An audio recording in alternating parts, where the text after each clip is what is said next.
In this video, I will solve your doubts about how to get shaders in Minecraft on the PlayStation 4 and whether or not it is possible to do this.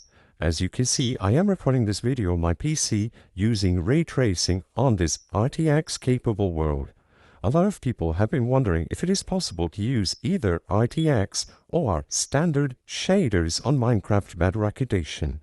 There have been multiple methods in the past that allow you to install different resource packs that contain shaders or even ray tracing.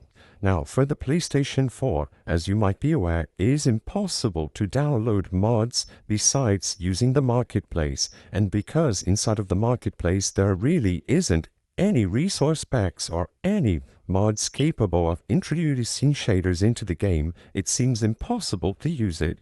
Because they removed support for shaders a long time ago with Render Dragon, and you aren't able to introduce custom resource packs in Minecraft on the PlayStation 4, it still remains impossible to use shaders on Minecraft on the PlayStation 4, Switch and Xbox. There are workarounds, but most of them are either patched and don't work anymore, or you won't be able to use them because of the incapability of transferring over the resource pack into the PlayStation 4.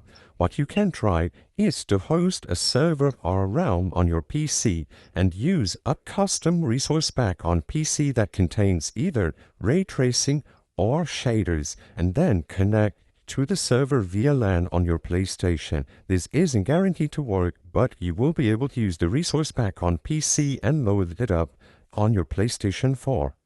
The purpose of this video is not to spread misinformation, but let people be aware about the limitations of using shaders on Minecraft on the PlayStation 4 and why Mojang and the developers decided against introducing support for different sorts of shaders and resource packs.